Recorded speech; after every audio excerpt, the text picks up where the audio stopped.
Welcome back to Beers Up Sports Talk. Sibo in the house, Debo in the house. We got a lot to cover. D, what are you drinking tonight? I am on the Kaleidoscope train from Abandoned Building Brewery. Fantastic double dry hopped IPA, double IPA. Fantastic. In my Victory Monday mug. There it is. There it is. Ooh, Victory Monday mug. I like that. And I'm also at Abandoned Building. I've got the K-Tart. This is a fruited kettle sour, peach, pineapple. It's been in my house forever. I've never had it. This is my first sip. Look at the that. Color looks really nice. I'm not going to lie. I almost got the Oh, that is tart. I almost got their other tart when I was out there, and I ended up getting Kaleidoscope. But I'm definitely going to try it. It's like mango. Yep. Mango strawberry or something. Look forward to it. And listen, it is a Victory Monday, folks. We got the Bills shirt on. We got the Packers shirt on. Two teams that are 3-0. I mean, it is. But before we get into that, let's start with the Boston Celtics, whose season ended, last night? Was it last night? I've already forgotten. I feel like it's already been a week since they lost. Yeah, it was. Maybe less than 24 hours. They go to the Heat. They go down to the Heat 4-2. It's kind of a disappointing end of the season, even though, they were the third seed. I don't know. I have mixed emotions about this because they've been really good for a while and they're going to continue to be good for a while. So it's okay, it's a weird season. Hayward was injured again. Let's just run it back. What do you think? Yeah, I mean, the disappointment is real on this end. I said Celtics in 6. I didn't actually think it was going to go 6. I thought it would be more of a 5-game, but I wanted to give that little buffer. There was a lot of points in that series where they did not look interested in even playing. Tatum was just kind of trotting around. Smart after, he had that one game after blowing up, and then he looked like he forgot how to play basketball. A lot of mental mistakes that these Celtics don't usually make. The loose balls they weren't getting to. Listen, the Celtics are personally, I think the Celtics are a much more talented team, even without, I know you mentioned the bench before. I like Wanamaker. I don't think he gets enough run. But they have more talent than the Heat. But the Heat just outplayed them. They played harder. They played like they wanted to win. And, maybe that's Jimmy Butler's attitude and what he brought to the Heat. And a lot of people thought, it's only Jimmy, going into the season, the Heat really only got Jimmy Butler. People have been down on him, but he showed he can lead a team. Yeah, and again, I don't want to knock the fact that they've got an incredible coach, too. Eric Spoelstra is one of the best in the game. Yep. Their team is really well put together. They got guys, I think about their team and what they're comprised of. And, yes, I think the Celtics have more talent. But what, beyond Jalen, Tatum, and Kemba, there's in Hayward when he's healthy, but there's really not anybody that can create their shot, right? They got a couple young guys that can maybe do that, but Bam was just so dynamic in that fourth quarter. Tyler Hero is one of those guys that again, balled out, but I guess you can imagine what I think we need is a corner shooter, a guy that doesn't miss, and another athletic big man, maybe a 4, maybe a 5, somebody like Tice that can move around. And I know Time Lord could be that guy, but he clearly doesn't have the confidence from Brad Stevens to be out there. I mean, Cantor's good, but he can't play pick and rolls. He can't play defense, so he's worthless. Yeah, he would have owned that team offensively, but he's such a liability on the defensive end. It's sad because I think he could have been a big part of helping them win. He showed it. The 2 games he played, he scored 10 and 9 points in 10 and 12 minutes, something like that. He's there. He's just that defense. I don't know where the scoring comes from, and off the bench. That to me is the biggest question mark. And the Celtics are in a weird place where they've spent a lot of money up front. Tatum's going to probably be in line to get his extension soon. So you spend a lot of money up front, and you don't really have a bench now. Well, hey, they got 3 first-round draft picks again, so. I know, but again. That's me being kind of sarcastic. We've been stockpiling draft picks for years now, and it hasn't really accounted. accumulated to anything. Like, Well, I mean, we do have Jalen Langford Brown. didn't We do have play. Jason Edwards Tatum, never really played. Like, these players aren't playing. They're just down. And the tough thing is, for me, Smart is the first guy off the bench in a normal season, in a normal game, right? Because Hayward's in the starting lineup.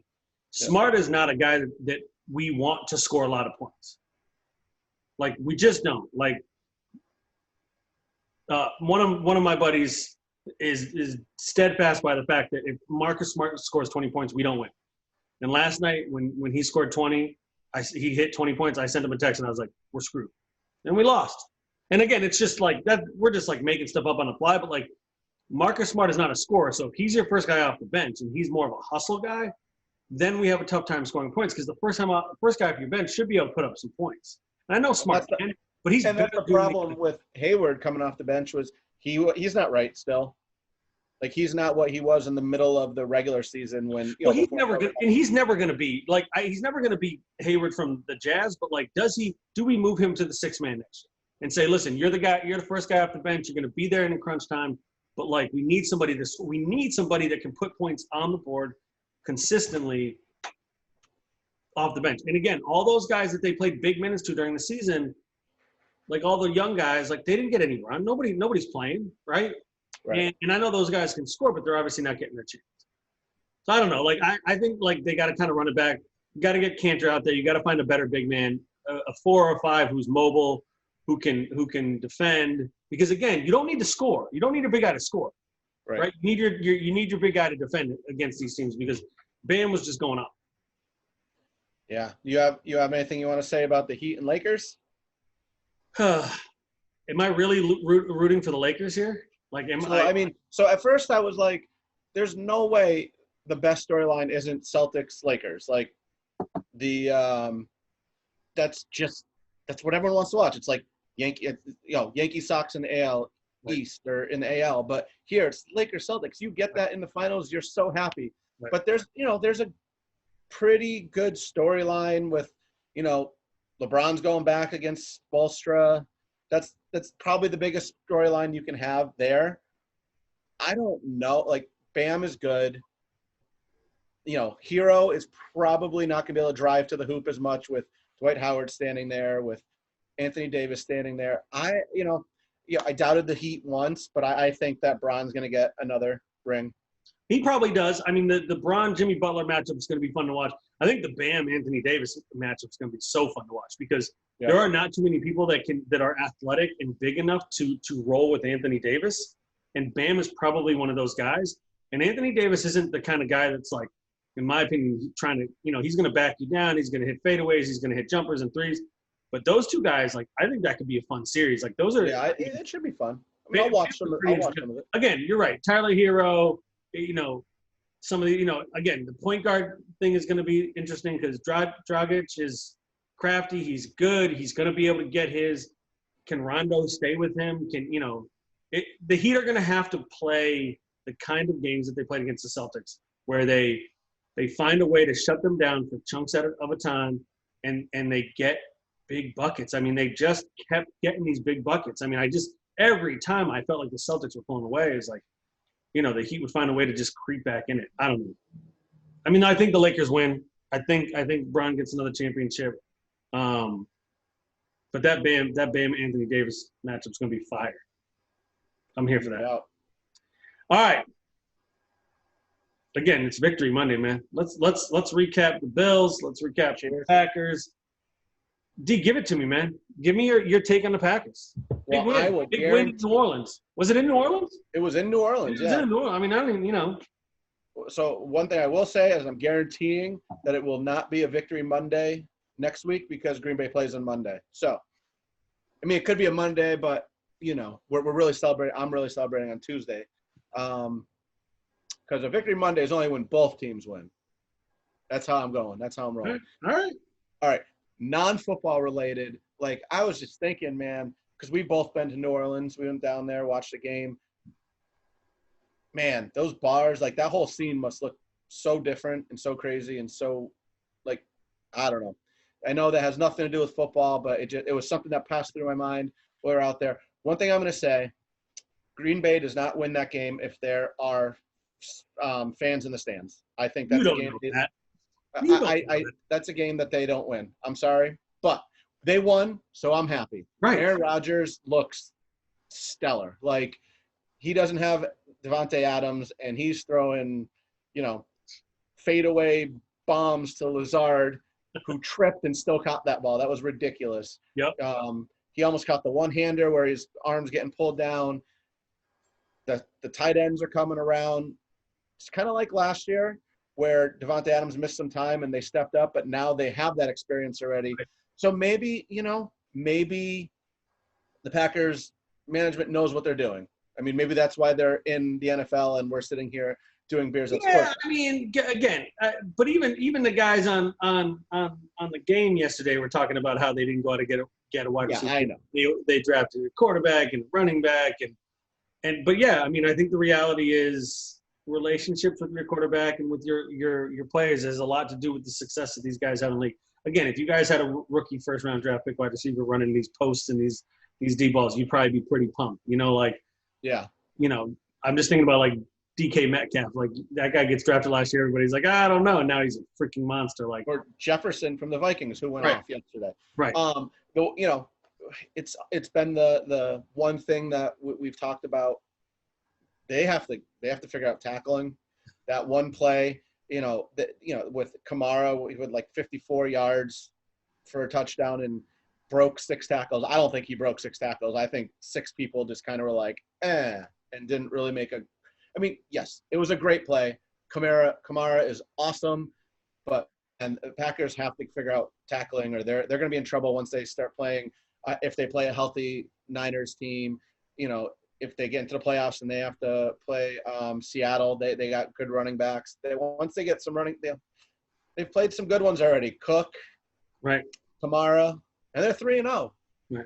So I can't complain. No. The tweet of the day was from MVS. Boy, that 1-7 coverage is no joke.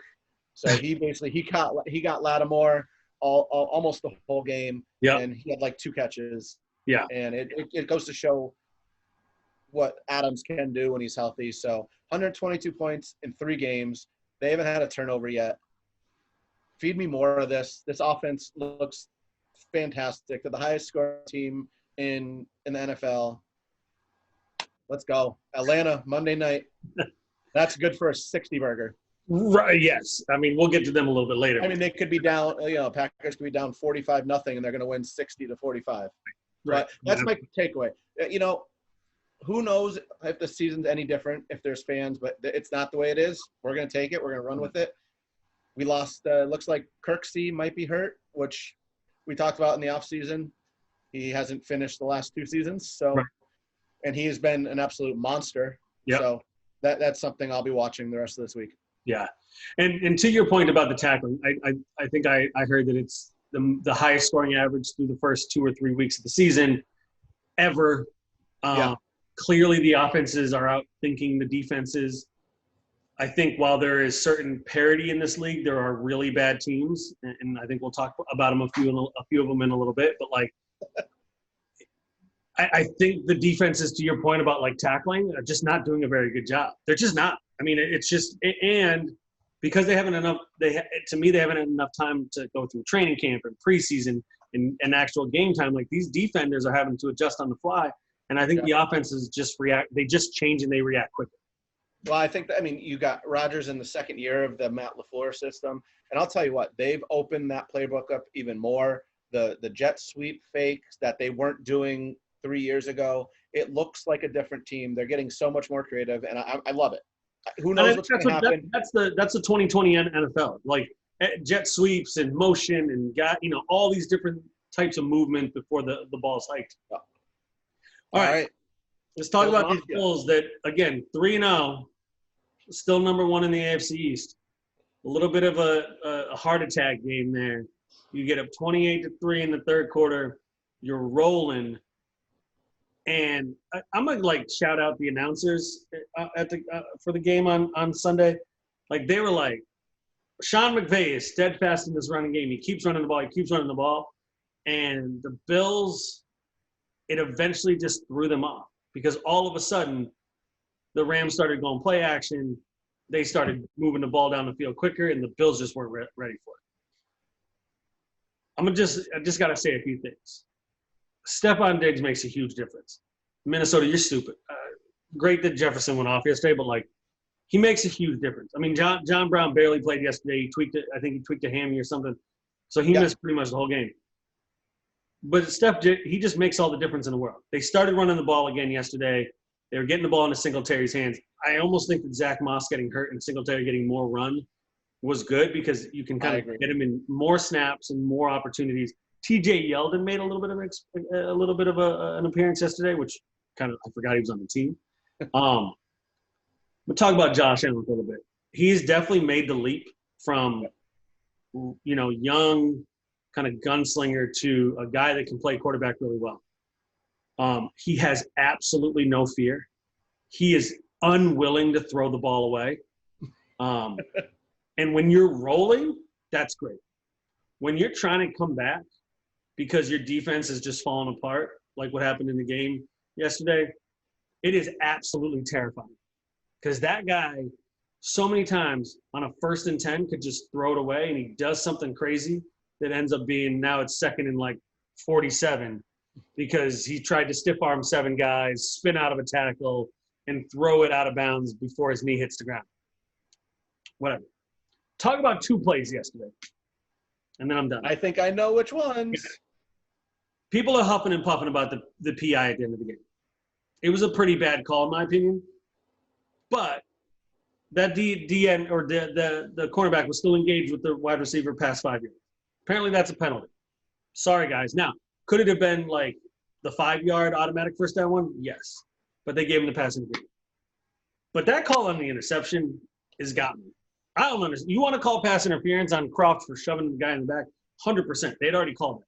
But to give that guy an interception when Croft catches the ball and as he's falling down, the guy puts his hands on the ball and then they fall to the ground.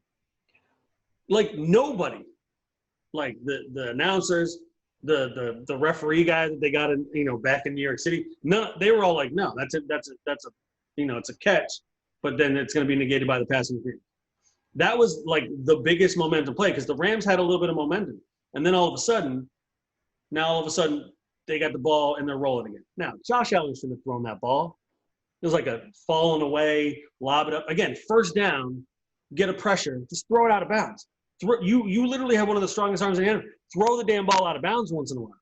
But instead he's trying to loft it up to Tyler Croft in double coverage. Well, I'll tell you what. I feel not your pain, but I understand your concern. We're talking about the Fail Mary here, where I wish I had those refs in that game because it would have been called interception. I just like the Bills are a really good team, and they're getting better. They're well coached. They've got their franchise quarterback. They've got talent on the offensive side. They've got talent on the defensive side. Josh Allen is really good, and the fact that he's not afraid of any moment is amazing. There just has to be a moment where he realized, when the Rams took the lead, I saw what I saw for the last 2 years. A guy who wants to prove that he's good enough to get the team back. Now, he did get them back. They won the game.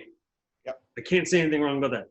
But there were a couple of plays that he made that were absolutely banana-land.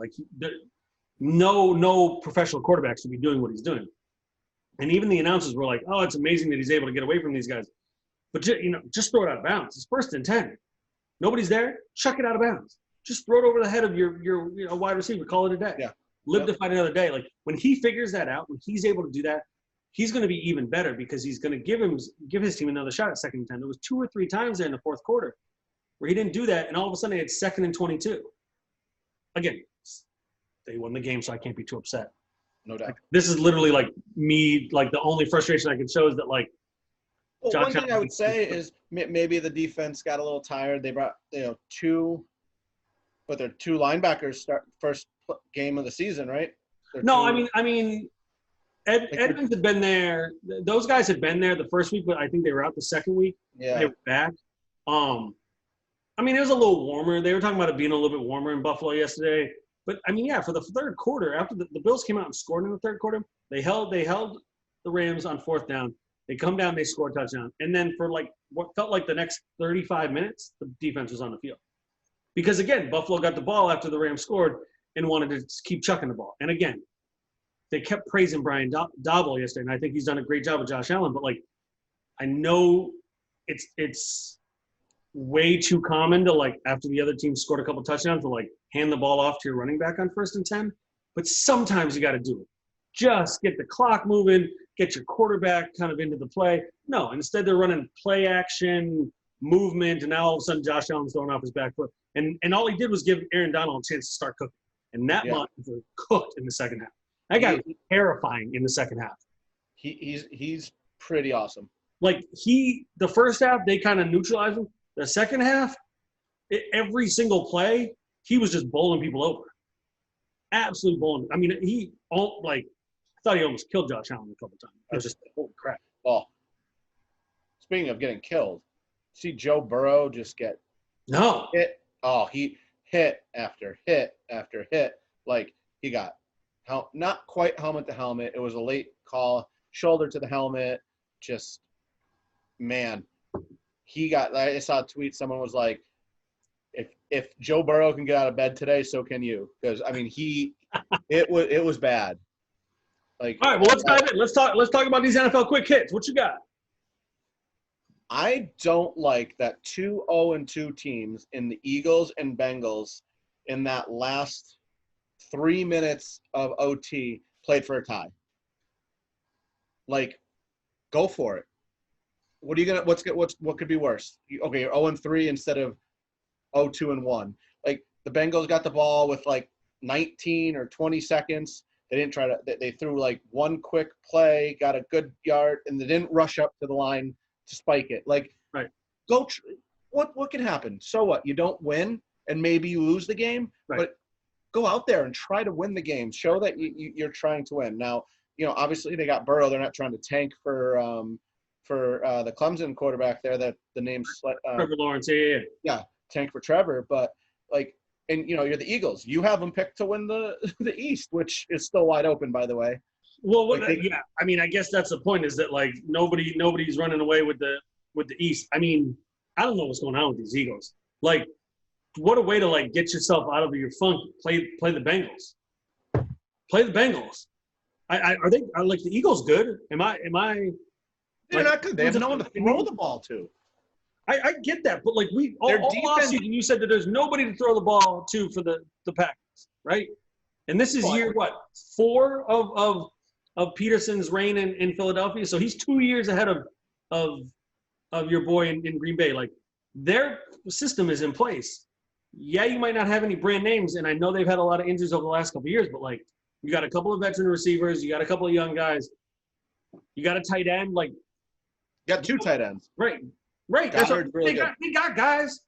Yeah, I don't know. I don't know. I don't think that they have great receivers. Then of course Rager gets hurt. He's on IR, the 3-week IR. Right. They're decimated on that wide receiver. Like, they're back to Ward catching passes. Greg Ward being their number 1 receiver, and you're not going to win many games with Greg Ward as your number 1. Sorry. I didn't have this on my list, but this conversation has led me to it. I bet they wish they had Big Dick Nick right now. Oh, because yeah, go ahead. He done did it again, didn't he? Yeah, and so I kind of have this on here, but mine is a question: did Matt Nagy overreact by pulling Trubisky that early? He won the game. All you're doing now. I mean, obviously he didn't because they won, but now he has to play Nick Foles next week. But again, why trade for a $24 million quarterback if you're not going to play him? Here's my thing. Then why not start him from the beginning of the year? They're maybe 2-0. Trubisky played better. Maybe Trubisky played better. But here's my thing about this: if you're trying to win football games and your quarterback is stinking up the joint, yeah, and you've got a guy that you know is not afraid of the moment, maybe you put Trubisky back in there next week and say, listen, we're going to keep doing this until you figure it out. I don't know, but you know what? I bet the Eagles wish they had Nick Foles right now because, and maybe the Atlanta Falcons wish Trubisky stayed in the whole game. Maybe they wish they didn't trade for Nick Foles because Falcons, Jesus. And I didn't even put that on my list today because I'm like, how did they do it again? Like last week, they were 99% winning, and now it was 98% this week. They I had the over for this game, and for the longest time I was like, I'm not gonna get it. It was like 40, was it 43 or 46? I was like, it's not gonna happen. Like, this sucks. And then I was like, wait a minute, the Falcons haven't got to the fourth quarter yet. They're gonna let up like 20 points, and then they basically did. Yeah. I don't know what, like, I feel bad for the Falcons because they should be Super Bowl champions from a couple years ago. Mm-hmm. And they blew like the biggest lead in the Super Bowl. And since that moment, they have not been able to get it together. And I like Matt Ryan. Clearly they can score points, but they're like a mess of a franchise. Like, it's crazy. They could be 3-0 right now. Well, no, they didn't really stay with Seattle. They should be 2-1. 2-1, sure, but like for a moment there, they were with Seattle. They could be 3-0. They should be 2-1 to your point. But yeah, they're a mess.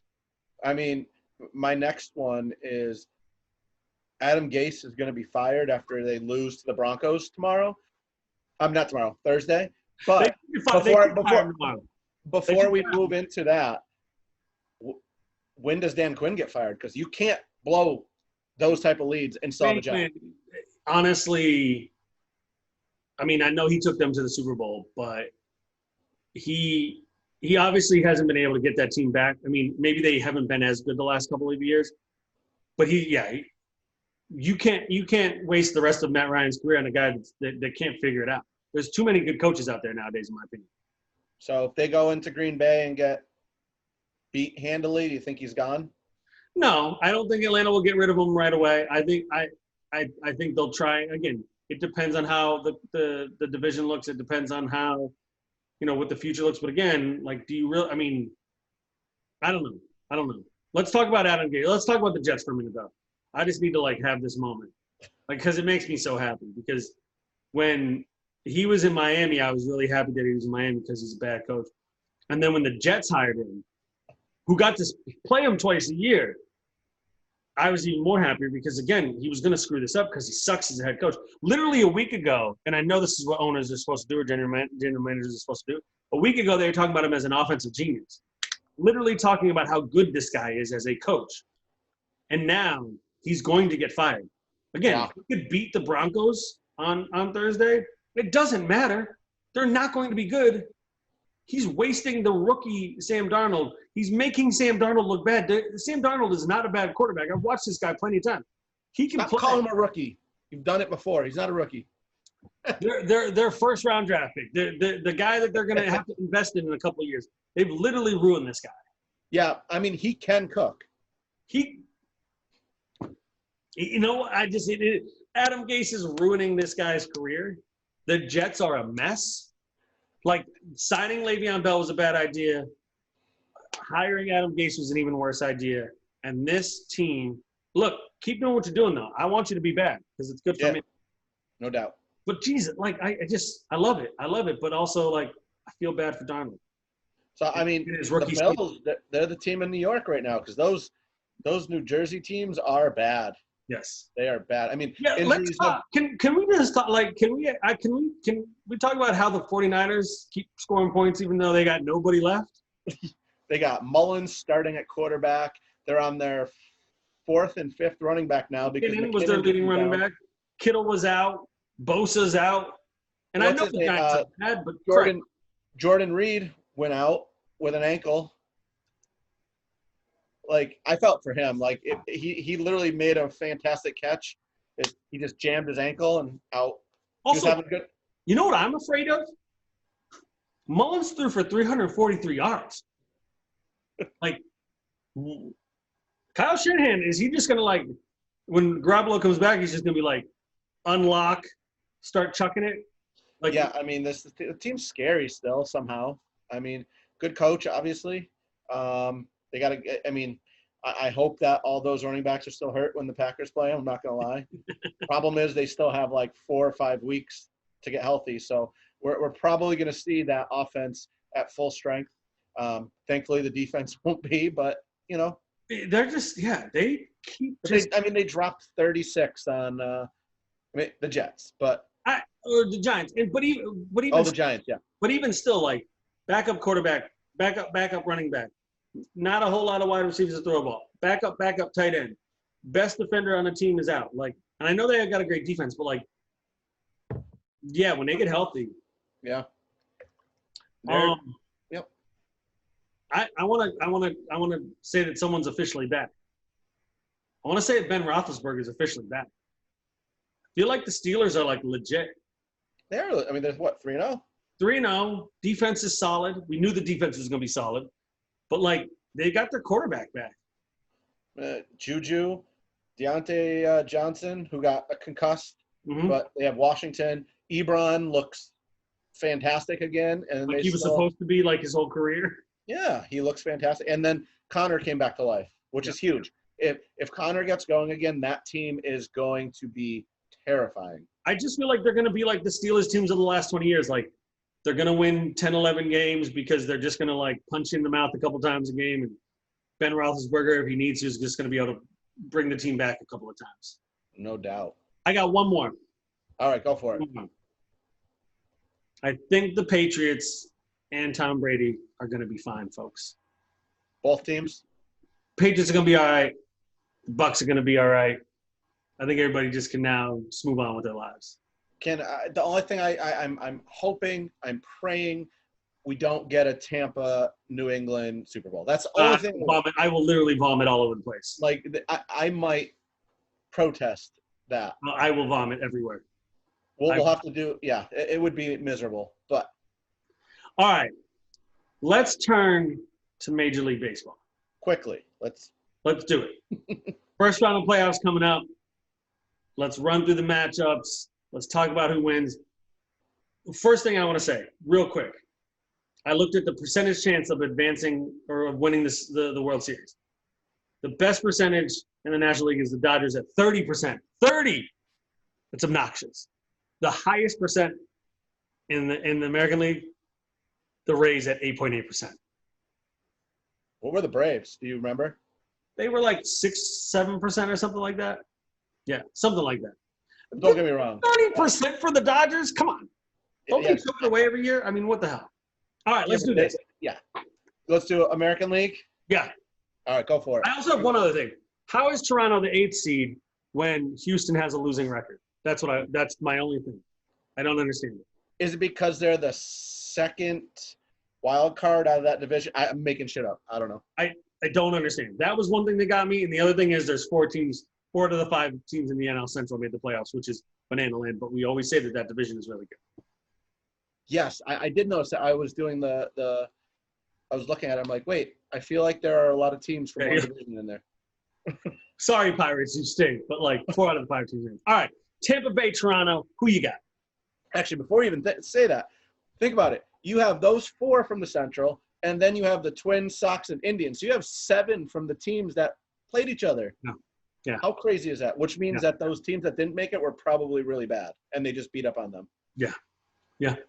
Tigers, Royals. Pirates. Yeah, bad teams. Yeah, bad teams. So Rays, Jays. I mean, I'm happy that the Jays, the young Jays that we talked about at the beginning with Vlad and Biggio and Bichette, and they young team, glad they make it. They're going to get a little taste of it. I think they're going to come up short. So I got the Rays. I'm going Rays too. Cleveland, New York. This is a good one. Cleveland, New York. So we're 4-5. Fuck the Yankees. Go Indians. Yeah, I'm with you right there. It's easy money. They got the best pitcher in the game right now. They're going to win. Easy money. Minnesota, Houston. I'm gonna jump in here. Yeah. Fuck the Astros. Minnesota wins. Well, I didn't say F the Astros, but I did say I don't think they have enough pitching to stay with the Twins, so I'm going with the Twins as well. And not enough trash cans anymore. All right. A's, White Sox. What do you got? I mean, White Sox are my team. I picked them to be that team that most people, other than the Rangers, but we won't talk about that. We talk about the good ones. We can't talk about the Angels either. Let's just keep moving. Yeah. I really like them. I want to pick them, but I've learned that you can't count out the Oakland Athletics. So, and the Sox kind of faded. They were in the division lead. They should be the 3 seed, and now they're the 7th seed. I think they're going to do that, and they're going to lose to the A's. I'm going A's too. I want the A's. We talked about it a couple episodes ago. I want the A's to do some real damage this year. All right, let's move to the National League. No, but hold on, real quick. Oh. Just think about this. If this happens the way we say it, we're talking Rays, Indians, A's, Twins in the next round. Like, what? No Astros, no Red Sox. No big money. No money. No big money. Crazy. Mm-hmm. Well, again, in a shortened season, again, we talked about this months ago, but it's a race, right? It's a race, and if you get hot, you get hot. And we're going to talk about the San Diego Padres in a minute, who are like the ultimate just got hot team and never really cooled off. And they're actually the second highest percentage chance to win the World Series overall. They're at like 11% or something. All right, Dodgers, Milwaukee, who you got? Well, Kristen Yelich is so – no, I got the Dodgers. It ain't worked out for them. Yeah, if they don't win the 2 games and sweep it, I'd be surprised. Again, remember, this is the same Dodgers team from pretty much from last year, except they added Mookie Betts, who's really fucking good. Really, he's shown that he's really good anywhere he plays. Yes. And it's now on the West Coast. All right. San Diego, St. Louis. I really, like, I don't know why, but I hate the Cardinals.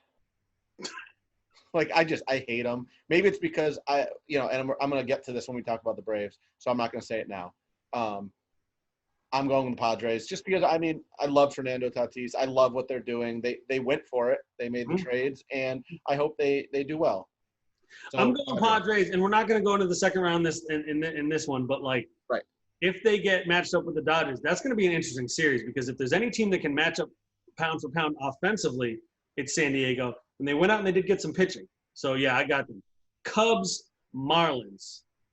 Yeah, I'm just going to say that again. Cubs, Miami Marlins. They're in the playoffs. I don't know if you noticed this when we were in the AL, but, like, we didn't mention the Red Sox. But the Miami Marlins are in the playoffs. Not the Phillies, who I chose, but the not the Nationals, not the Florida Marlins, but the Miami Marlins are. Hey, it's the same. It's the same team as when they were Florida. They won couple World Series when they were young and probably shouldn't have won the Worlds. The Cubs are gonna probably beat them pretty well. Yeah. Did they not play their first game for like 3 weeks at the beginning of the season? Like. Now they're in the play. I don't even understand how this happens. Like, what's going on? No, good for them. Good for them. It's awesome to see. I think just kind of like with the Jays, a lot of young players are going to get some experience that hopefully helps them. Well, not for my sake, but hopefully helps them next year and going forward. Yeah. All right, Atlanta, Cincinnati. I'm going to go first, so I can let you have this.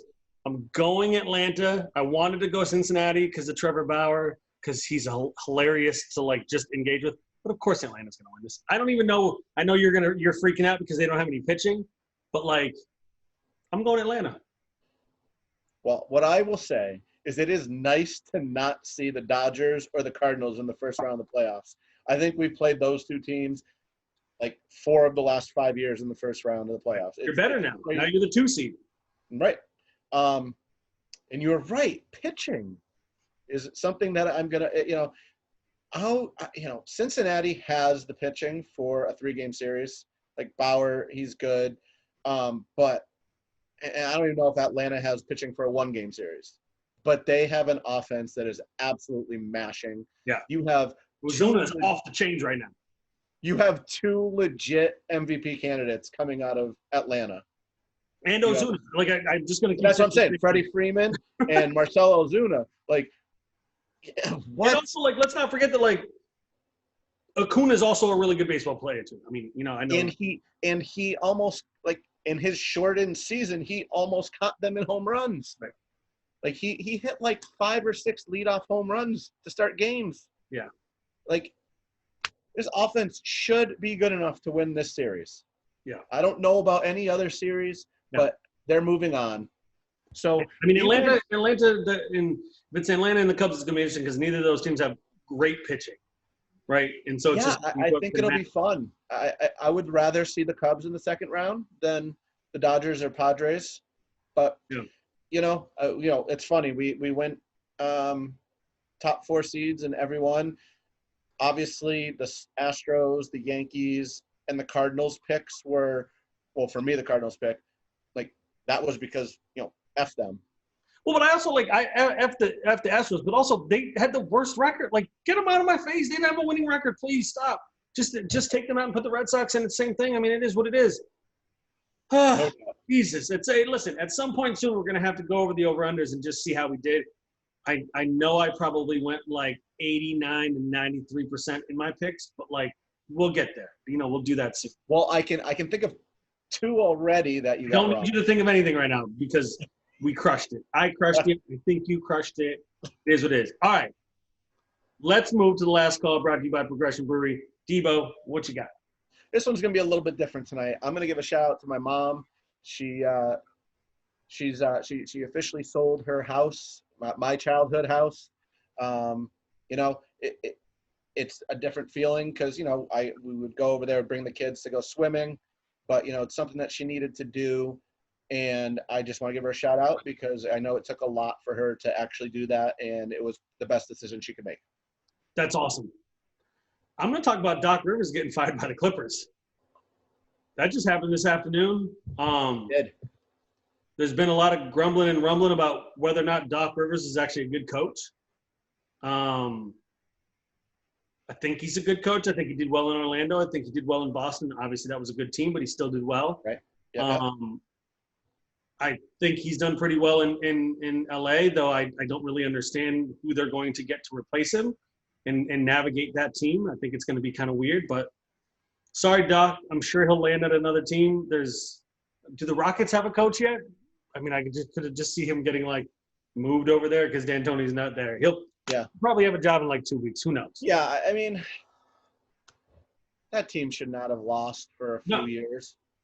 They definitely should have lost this year. Come back next year. They should have at least – it should have been LA. I mean, you picked them for the finals, which, by the way, I did pick one team in the finals. Yay, go me. There you go. And, as a parting last thing, Chiefs are currently winning 27-10, about to go into the half. And that was thanks to a 93-yard touchdown kickoff return by the Ravens. That's the only touchdown they have. All right, I need Lamar Jackson to get it going. That's it. I agree. All right, y'all. Until next time, y'all be good. We'll see y'all. Peace.